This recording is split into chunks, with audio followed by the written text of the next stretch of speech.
is a professor in the Department of Chemistry and Biochemistry here at the University of Arizona.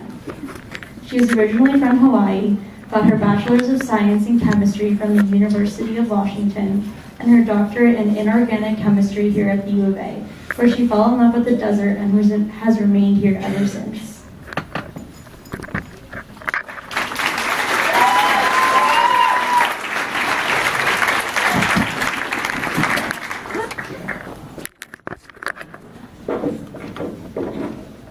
Hello, everybody. There's so many familiar faces. Thank you for coming. Let me see if I can get this on me. So, Monica, who is here, I saw her walk in. She was my student and later became my preceptor and was the person who invited me to give this talk. And honestly, I'd never heard of it before. So she explained it to me, and I thought it was a great idea. And I enthusiastically said yes. And just as enthusiastically as I said yes, I realized I had no idea what the hell I was going to talk about. And so I started looking at some of these online, and that was the worst idea that I could have done. These people had introductions that were longer than their talks, and their talks went over an hour, and they had Nobel Prizes, and they had the entire alphabet of letters that followed their name. And I am ultimately just some chick who teaches chemistry. So I stopped looking at these very fast, but I did watch the original, which was touched upon, so it was titled Really Achieving Your Childhood Dreams. And this is him with his kids, and they're all looking very nice. The children smiling. That's something I cannot get my kids to do in a picture. But yeah, his childhood dreams, this is from his talk, ranged from very funny to incredibly ambitious. He was never actually Captain Kirk, and he never played in the NFL, but all of the rest he actually achieved, plus many, many more. And the only real childhood dream I can fully remember having is wanting to be a rock star, and that never happened, so I couldn't really go with that. And he had these really cute pictures of himself as a kid, full of life and ready to take on the world. And well, this is me as a child. This is going to get really scary fast. I didn't realize how big this screen was. And this is me in high school. That's my good friend Eliza in the back. And this is me getting ready for my very first roller derby game. And this is me getting ready for my very last roller derby game. And this is me getting ready for the semester. So as you can see, this attitude in life has not changed much. Granted, there are pictures of me smiling and cute as a kid, but ultimately these more summarize who I am. And I have two beautiful children now that I lovingly call my little electrons, and Lily. And this is Sophie, and you can see that I think this attitude might run in the family. And I don't know if this is karma in its purest form or not, but I'm just as petrified as I am excited about them growing up. But I finally just had to answer the damn question, what would I say? I really thought about backing out, and that's not in my nature, so I just said, what would I say? If this really was my last lecture, what would I say? So all I can say is about my life and the experiences that I have had that have led me to the person I am today, and the experiences I've heard from other people in their lives and how they have touched me. So that's really where I'm going to go. I would like to think that one day I will be old and wise. And actually at the beginning of this semester I had a student say to me, labs must have been really fun when you were an undergraduate because they knew nothing about safety back then.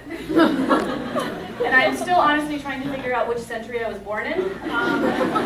But I refuse to go with old. Older, okay. Wise, absolutely not. Again, I hope to get there, but wiser for sure. Young and stupid, I did that really, really well. So that's kind of what I'm going to talk about. I got my bachelor's degree in science and chemistry from University of Washington, like was said. And that was not my first major. My first major was more like, you're supposed to pick a major. And so finding chemistry was very exciting, and getting my degree, which is kind of expected for a lot of people, was a great accomplishment for me. And this is actually when I first started getting heavily tattooed. You can see if you haven't had me before, I have a couple. But I decided to get my back done because I didn't want to limit myself. I didn't know what I was going to do with this degree. So I knew I wanted to, symbolize it some way, but I didn't want it to be visible. But I was born in Hawaii, and this symbolizes Manoa Falls, the orchids in the waterfall, which is a place I used to go in high school. And actually my husband and I got to do this hike before we got married last year, so that was pretty cool. The lilies were actually just put in because Vavine Lazanga, the woman who did the piece, I loved them, so I asked her to incorporate it in my design somehow, and I find it very ironic now, because when I got this, there was no way I was ever going to have children, was kind of my attitude, but now I have two, and I love them, and one of them's name is Lily, and Sophie was born in July, and the birth flower of July is a water lily, so they fit really nicely in this piece, which was kind of cool. This is the Chinese symbol for the study of change, or chemistry, and the weeping willow is what first got me to really change majors. I was inorganic, I had to do a talk, so I did it on aspirin, which is my favorite drug. And I found out that aspirin is derived from salicylic acid, which was originally found in weeping willow tree bark, and it's how plants ward off bacterial invasion. And so if there's some sort of threat in the area, they increase their production of salicylic acid, and they do so to such high concentrations that it goes into a chemical conversion into a different chemical that's in the gas phase, which gets absorbed by other plants in the area, and that's their cue to start producing excess salicylic acid to ward off this threat. And this is where I really started truly geeking out on chemistry. I just thought it was the coolest thing that plants could communicate chemically, and this was ultimately what made me change majors. And so that's where it began. I really threw myself into chemistry when I got there. I loved it. I was fascinated by it, and an interest turned into a passion, and the more I learned, the more I realized I didn't know anything about it, and I wanted to learn more, and I wanted to take advantage of this opportunity I had to learn more. And I remember at the time people saying to me, I bet you're one of those people in high school who brought an apple to your teacher and turned everything in really early and had it professionally printed on Kinko's, and I can see why they thought that, looking at this picture. I have my background strapped to my chest. I point that out, and I think about it every time I look at this picture. I am your typical chemistry nerd. But the reality is it couldn't be further from the truth. This was me in high school. Long line at the beach. Thank you very much. I found out at a very early age in second grade that I was pretty severely dyslexic, which I misinterpreted to mean that I was a complete moron.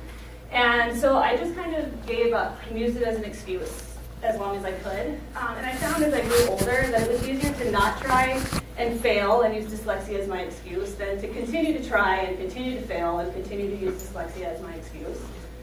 So I didn't do much academically oriented in school. I did a lot of sports though.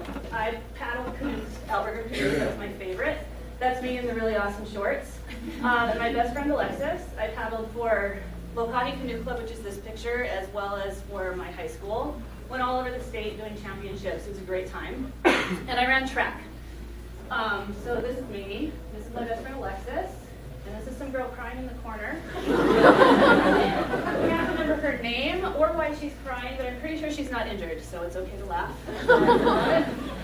But this is where I really learned my first big life lesson, and one that's really stuck with me. I had a coach, Ron Tamaka. He was 6'5", in his early 20s, ridiculously good looking, and he had actually just fallen short of qualifying for the Olympics in the triple jump, and was currently in training to attempt to qualify. And I thought that was motivational enough. He was very open about the fact that he had failed, and he was very open about the fact that he was not going to stop trying until he got there. And he was very supportive, knowledgeable. We loved him for many reasons. One day he stopped.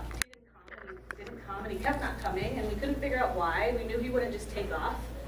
And we found out he had gone body surfing at Sandy Beach, which is a popular beach park. We all went body surfing all the time at Sandy Beach, several times a week. And it can look innocent enough, but this red flag is here to let you know that when there is a set of waves coming in, they can look like this. This is some guy's leg going under the wave. It's known for its popular shore break, or its dangerous shore break, and that's what that sign says, dangerous shore break. And what he had done is what's called going over the falls, where you're kind of just a little bit ahead of the wave, so instead of actually catching it and riding it in, you do exactly what's shown here. It just throws you to the sand. And that's what happened to him. It threw him to the sand, he broke his back, and was paralyzed from the waist down.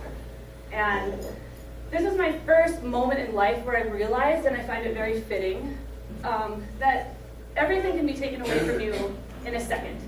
And the things that you expect to be there when you go to bed or expect to be there when you wake up are by far the things you will miss the most when they are gone. And actually, my husband works with a woman who woke up one day and was not able to hear anymore. So I find it very ironic that you gave this talk today. But that's an example of it. And I just was really impacted by this, that everything this man did was taken away from him in one wave. And so this is a lesson that really took a long time for me to realize the full scope of. But like a year ago, I decided I wanted to look him up. That was the last I had heard was in high school, and I was just really curious what had happened to him. He's really stuck with me. And I was so really sad to hear that he graduated from ASU. And it's a skunk devil. I really expected much more. But seriously, he's still coaching. He actually coaches coaches. He's been winning awards for his coaches. And I think that this story is even more motivational the more I hear. That he has continued on kicking butt, doing what he loves, despite what life threw at him. And like I said, this idea and lesson grew with me with life. I kind of took it in high school and was like, see, I should be drinking at the beach. That's how it should be. And this is Doris Duke. This is where I spend a lot of my time. But despite my shenanigans, I did graduate from high school in 4 years, my dad and my mom. And when you go to school in Hawaii, you kind of taught that, or it's expected that you go to the mainland and get your college degree and do whatever it is that you're going to do. So I went to Santa Barbara City College because there was no way I was applying to a real university. I'd never get in. And I went to Santa Barbara because that's where my boyfriend was. And I lived in an off-campus dorm called Fountain Blue in Isla Vista. I don't know if any of you have heard of Isla Vista, but it is an insane party town. And for someone who was setting themselves up for self-destruction, a very bad place for me to be. I went to a lot of parties, and I met a lot of people, and many of them were in bands, and I found out very quickly I could not sing, and I could not play a musical instrument, so I was never going to be that rock star I wanted to be, but I sure could party like one. And that's what I did. And I rapidly stopped going to class, but I told my parents I still was. And I had a lot of fun, and that turned into my life, and that was no longer very fun anymore. But I really thought that I was pulling this off. And I went home for a winter break, and I remember thinking on the plane, okay, I've got 2 weeks, I'm gonna get it together, clear my head, it'll be all fine. And little did I know that I was really this close to a very interesting intervention episode. I got in the car with my parents, and they said, you are not going back to the mainland, and you have 2 options. You can get out or get clean. And I had no idea what I would do if I was to get out, so I cleaned up, and I discovered that the person I was ashamed to be that person. I hated her, and I didn't want to be her anymore. So I did what I had to do, pick my pieces up and whatever. And part of that process, I remember talking to my dad, and I said, I need to achieve a long-term goal. I've never done that. And he said, why don't you run a marathon with me? I'm in training, we've got 4 months, used to run in high school, you're looking to get healthy. And I said, not really understanding the commitment I was getting myself into, I said, okay, let's do it. So I did the training, a lot of training, and I ran my first marathon. This is my dad, and this is me, and there are many more people in front of me than behind me. But I was very proud to have finished it, and I proved to myself I could do something. And I kept running. I really kept running. I've run 5 marathons, I don't know how many half marathons, duathlons, biathlons, relays, 10Ks, 5Ks. I really just kept running. And I'm not sure what I was running from or to or any of those things, but it saved my life.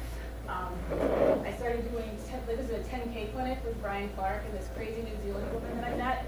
I was winning awards, merit awards, for coming in top 1%, 5% of races. And I injured myself a lot, and I took a lot of aspirin, hence it being my favorite drug. And I was becoming very knowledgeable about the body, so I decided I wanted to pursue an education in physical therapy. So that's what I did. I started taking classes at the community college, the University of Washington, and I proved to myself that if I put as much effort into my school as I did into my training, that I could actually do really well at that too. So I finally proved myself, went to the mainland, and went to Seattle, and that's where I found chemistry and changed majors, and the rest is history. I eventually got my PhD, my boss, me with black hair. And these are things I'm very proud of. Like, I don't have a Nobel Prize, and I don't have many letters after my name, but I have enough. And I was very proud of these accomplishments that I had done personally. And I learned, though, that these goals that I was setting for myself and achieving were only as sweet as they were because of all the effort I put into achieving them. And it was through these struggles and through these goals and through working towards achieving them that I had actually become a person I was no longer hated, basically, and I was kind of proud to be. And that's another real life lesson came from. Bruce Lee has a quote that is, "Don't pray for an easy life, instead pray for the strength to endure a hard one." And I love this because I used to hate people who had an easy life. You know, everybody has one of those friends who everything seems to come easily to them. And I no longer feel that way because I feel like if everything comes easy to you, then you don't really push yourself. And it's through this pushing of yourself that you can create a person that is stronger than you once were. I mean, life is going to make you stronger, but you can actively work at making yourself stronger too. And that's what all these little goals were for myself. And I have a really good friend, Lilia Yatsunik, that I met when I first started my PhD, and she once said to me, "Why is everything you do so hard?" And I really had no idea what she was talking about. I was kind of like, what are you saying? Like, you do yoga, you do Bikram yoga, you run marathons, you get a degree, you get a PhD, you get a degree in something, you do it in chemistry. And I was like, oh, when you put it that way, it's kind of cool sounding. And it was really when I realized that all of these challenges that I give myself, whether they're small challenges or big challenges, are ultimately what changed me into somebody that I'm okay with. And maybe I run with this a little bit too hard, but I really do enjoy a challenge. I attack a challenge. I challenge you all to challenge yourself because it will make you a better person. And Winston Churchill has my favorite quote that's very fitting here, which is, "Success consists of going from failure to failure without loss of enthusiasm." And that is definitely how I live my life, like stumbling through and failing and picking myself up again and continuing to go, and got to where I am now. So I think it's funny because I only had this slide of me teaching, and this is what I taught in class on Monday.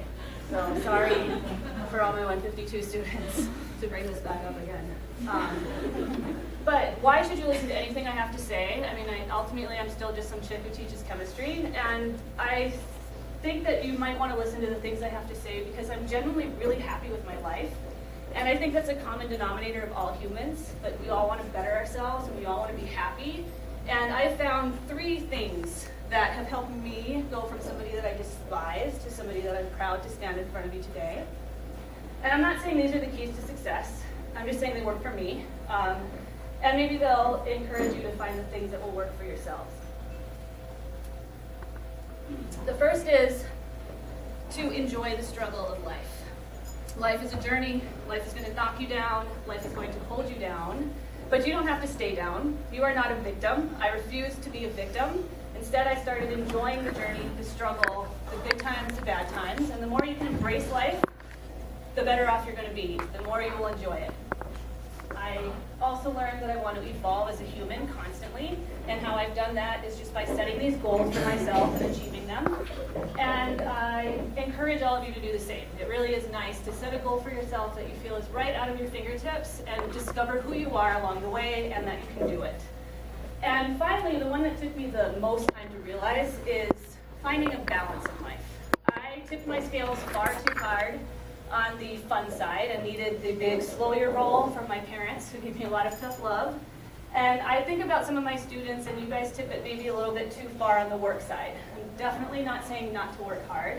I'm just saying find that balance with everything. Granted, there are times in your life that you're going to have to work harder, or you get to have more fun, or whatever it is. But if you can find that balance, that equilibrium, if you will, then you will live a fulfilling life. And that's ultimately what I hope for everybody.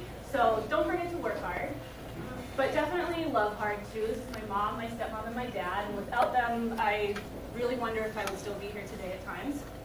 And this is my beautiful family. My husband, Mike, and my 2 daughters that are impossible to keep in a photograph, which is why I had to include my favorite family photograph. This is literally a family photograph at Easter of Mike's brother and his 2 kids smiling very nicely at the camera, and Mike holding on to Lily and Sophie for dear life so we can get a damn picture at Easter. And this is part of what makes us perfect. I feel I love them so much. And I played roller derby for many years. Lots and lots of fun. I know she wore a face mask, but my favorite part is his face. He was like, damn. She heard that was coming. She had a broken nose, so we made her wear a face mask. I went all over the country playing roller derby. I met really cool people. I had some huge losses and some great successes, and there's really no huge life lesson here other than have fun, because it's fun and do it for nobody else but you. But this is also something, I had a lot of fun at this side, hitting girls at high speeds on skates. But I'm thinking this might run in the family too. Lily, she actually put on my roller skates one day, and I hope to watch her and Sophie hit other girls at high speeds. But ultimately, this was really dedicated to all my students, past, present, and future. So that's my story, so be it. But the thing is, when I found chemistry, I didn't know what I was going to do with it. And I went into the industry and discovered I wanted to get my PhD. I wasn't learning enough. So I decided to get my PhD, and I was going to be a lab rat, research and development. That's why I felt comfortable getting heavily tattooed. I was going to be under a lab coat in a lab somewhere. And that obviously didn't happen because I fell in love with teaching. And it's because of my students. You guys are awesome. And this is actually the first year I taught. We used to put everybody together in Centennial Hall to take a final exam. And I think it's really fitting that it's so blurry because it's just kind of meant to symbolize all my students. And it's also pretty cool because, hopefully y'all can hear me, this mic is falling off. Because a lot of the people who are in this room now are either graduating or moving on to the next phase of their life, and I get to hear all the cool stories of all the stuff that they're doing, and it's really exciting. And I stalked you guys on Facebook, many of you that I see. So you might have laughed at me earlier. Karma, people. And this is a lesson in life too. Have at least one really good public picture on Facebook, just in case you get stalked. I've had my students write me thank you notes for whatever it is that I've helped them with throughout the years. And they've called me anything from inspirational to badass. And I only appreciate these comments as much as I do because of the fact that I think that you are inspirational and you are badass. And ultimately, you are why I became a teacher. I have had the privilege of meeting so many cool students. You inspire me, you motivate me. You're the reason I stay up late at night and I think of really bad warehouse party equilibrium analogies or find the best of the worst David Hasselhoff pictures for my slides. And I'm hoping that this will allow you to do well in my class, but I'm also hoping that this will give you some success in life. Like the stupider your mnemonic device is, the better off you're going to do. Any honestly small part that I can play in your success story has really allowed me to fulfill everything I could ever want out of this job. You are seriously an amazing group of people who have given yourself a much better start in life than I ever gave myself, and I get to live vicariously through some of your experiences, like going to Thailand. You're going to go to Thailand soon, and going to Haiti. I have pictures of you there. This is not it, though. But you guys seriously inspire me, and you have the amazing ability to profoundly impact somebody's life by just being you, and that is a very cool thing to be. You come into my office, and you complain about your idiosyncrasies, and you beat yourselves up over the things that you consider your imperfections, and ultimately, I try to lend advice where I can, but all I can think is that these are the things that make you perfect. And these are the things that you need to embrace about yourself and grow and evolve in your own way. I very much encourage you to take charge of your life. You're going to have to make sacrifices. You're going to have to make compromises. I had to put this one in a rose with her camera because she was a preceptor who would wander through class taking pictures of everybody who was asleep and then would make collages of it and post it on her Facebook page. Loved it. Love that nobody has owned up to that rose. That was great. I had to put this in. Haiti. Yes. More of Haiti. I wish I had given myself the chance to have these opportunities. But you really do have the ability to profoundly impact somebody's life by just being you. I know this because you've done this for me. And I really hope that you challenge yourselves in life and live up to the potential that I've really seen come in and out of my classroom and come in and out of my office. You are an amazing group of people, and ultimately, I get to be a part of the best reality show ever. I am such a sucker for anything motivational and inspirational or reality show. Like, I feel sorry for my husband from times. It goes from Project Runway to The Biggest Loser. It doesn't matter as long as there's a cool story involved. I'm all about it. And I get to watch you guys, and this is like the best reality show ever, to watch you guys succeed. But I ultimately owe you a huge thank you, because although not even remotely like I imagined in my mind, you have allowed me to achieve my childhood dream. Because you have ultimately let me feel like a rock star in the classroom at times, and for that, I very much thank you. So good night.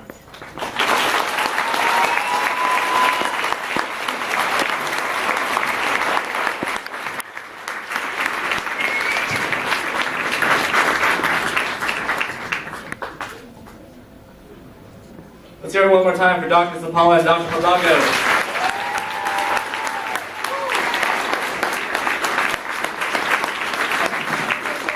Yeah, baby.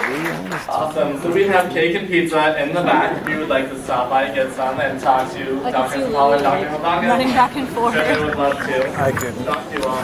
Thank you all for coming.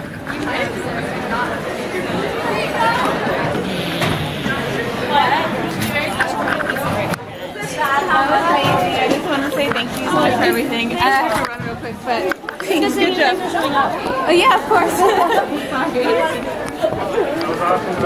Thank you.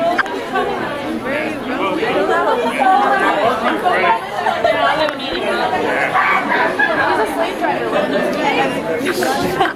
Anthony running his neck. I know. Oh well. Okay, sounds good.